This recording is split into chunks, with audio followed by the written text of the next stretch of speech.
Raúl Castro, presidente de Cuba, en un informe a la televisión cubana, confirmó la muerte de su hermano, el líder cubano, líder de la Revolución Cubana, Fidel Castro. Ha muerto a los 90 años de edad. Le comento que Fidel Castro Ruz nació el 13 de agosto de 1926 en Mayari. Esto es la provincia de Holguín, al oriente de Cuba. Él fue hijo de un acaudalado inmigrante español dedicado a la plantación de la caña de azúcar. Sus primeros estudios los realizó en su pueblo natal y los continuó en escuelas católicas de Santiago y de La Habana. En el año de 1945, teniendo apenas 19 años de edad, entró a la Facultad de Derecho de la Universidad de la capital cubana. Durante sus primeros 4 años como universitario, despertó en Fidel Castro el interés por las corrientes políticas socialistas y reformistas. Fue en el año de 1947 cuando se afilió al Partido del Pueblo Cubano. En ese mismo año, y sin la experiencia de un guerrillero, Fidel Castro se embarcó en su primera aventura revolucionaria. Fue en la República Dominicana, donde, como le comentaba, participó en la insurrección para derrocar el régimen militar de Rafael Leónidas Trujillo. En 1948 viajó a Colombia y formó parte del llamado Bogotazo. En sus 2 incursiones guerrilleras, Fidel Castro no logró consumar su objetivo, regresó a Cuba y comenzó de nuevo la historia de Castro. Una persona muy inteligente, una persona con una capacidad intelectual envidiable. Un detalle muy interesante de Fidel Castro, que pese a ser alguien que no simpatizaba con la forma de pensar, con la forma de gobernar y con los Estados Unidos como hegemón, no congeniaba con las ideas de la Casa Blanca. Sin embargo, hablaba perfectamente inglés. Durante su vida como universitario, a los 22 años, cuando el mundo sanaba las heridas de la Segunda Guerra Mundial, él se casó con Mirta Díaz Balart. Esta relación duró tan solo 7 años, de la cual nació su primogénito Fidel. Fidel Castro no dejó a un lado sus ideas revolucionarias. En 1950 se graduó en Derecho y 2 años más tarde conoció a Nati Revueltas. Fue una mujer que lo acompañó en su primera etapa revolucionaria. Ambos eran casados y, según los que dicen conocieron a Fidel, Nati Revueltas habría sido el gran amor de su vida. De esta relación nació su hija Alina, de cuya existencia el mismo Castro se enteró muchos años más tarde. El 10 de marzo de 1952, Fulgencio Batista, entonces presidente de Cuba, llegaba al poder ya como presidente de Cuba. Ese día derrocó a Carlos Prío Socarrás. Batista implantó un régimen militar que costó la vida a cerca de 20,000 cubanos. Para derrocarlo, Fidel, con sus ideales revolucionarios y de igualdad social, se convirtió en líder del grupo Movimiento, una facción antigubernamental clandestina cuyas acciones culminaron con el asalto al cuartel Moncada en Santiago de Cuba. El 26 de julio de 1953, apoyado por Nati Revueltas, Castro dirigió la frustrada sublevación. Ese fracaso marcó el comienzo de una lucha social, una lucha de insurrección que más tarde rendiría frutos. Castro fue enjuiciado y sentenciado a 15 años en la cárcel de la isla de Pinos. Sin embargo, sus estudios en leyes le permitieron hacerse cargo de su propia defensa, y fue ahí donde pronunció su célebre discurso: "La historia me absolverá", el mismo que más tarde se convirtió en una consigna política para todos los revolucionarios cubanos y de otras partes de Latinoamérica. Gracias a una amnistía que le fue concedida el 15 de mayo de 1955, Fidel Castro recobró su libertad y se exilió en Estados Unidos y posteriormente aquí, en nuestro país.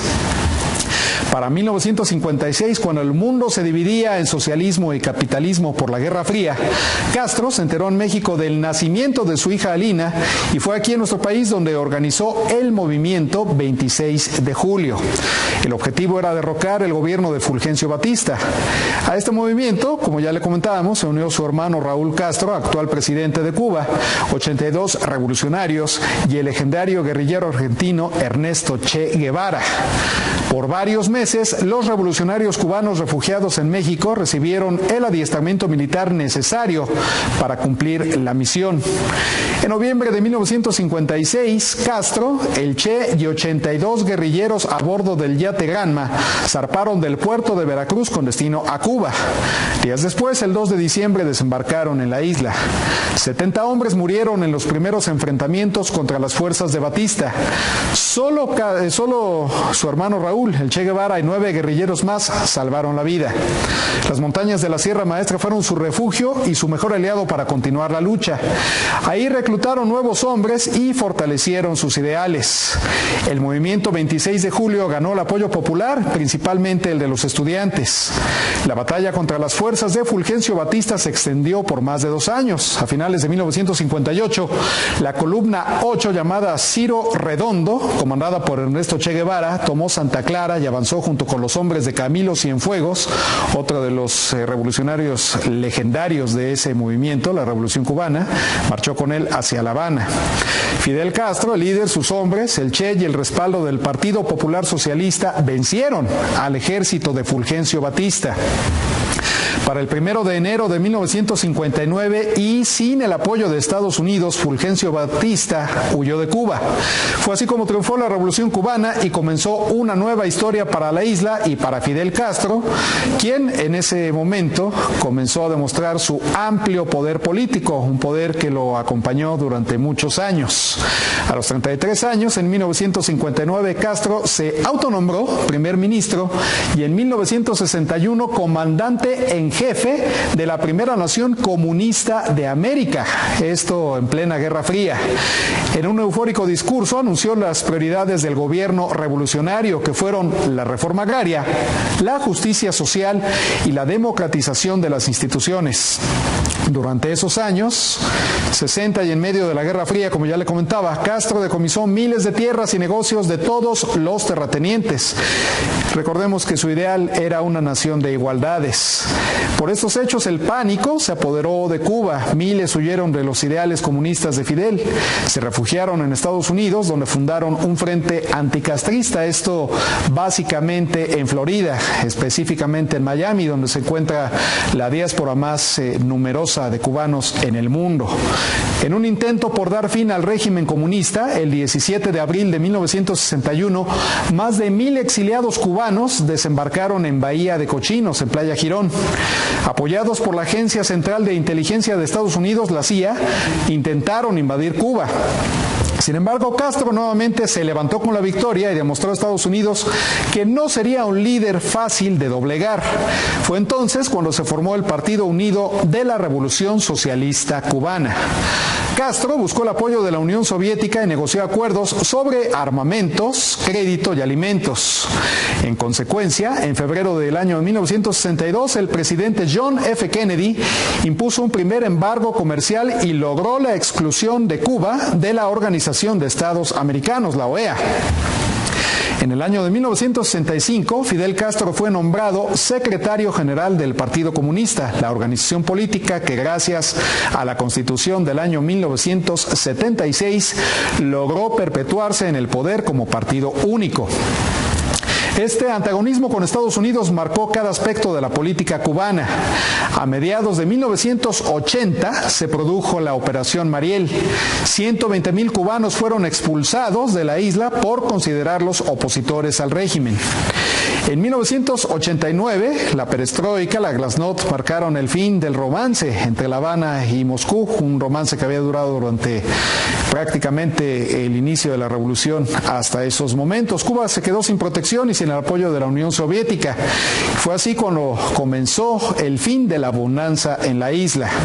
La economía cubana sufrió un duro descalabro, la pobreza lanzó al mar a 30,000 cubanos.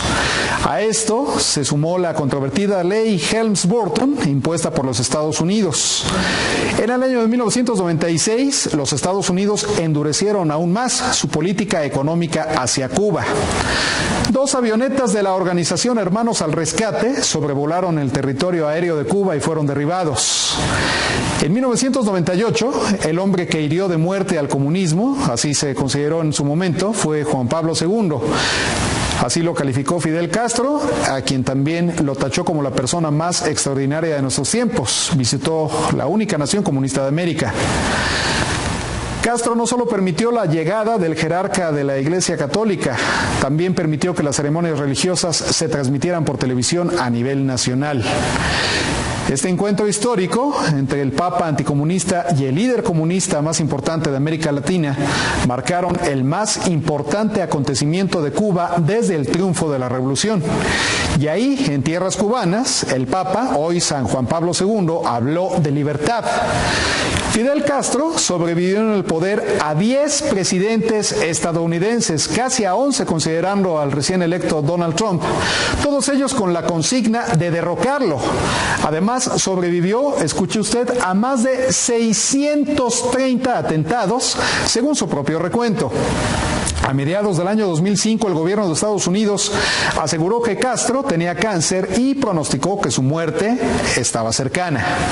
El 26 de diciembre del 2006, la salud de este polifacético líder cubano fue puesta en manos de un médico español, quien después de examinarlo aseguró que Fidel Castro no tenía cáncer. Hubo continuos rumores sobre su estado de salud, incluso se llegó a hablar de su muerte. El 19 de febrero del año 2008, Fidel Castro sorpresivamente anunció su renuncia a la presidencia de Cuba, a pesar de que dijo su deseo era cumplir el deber hasta el último aliento.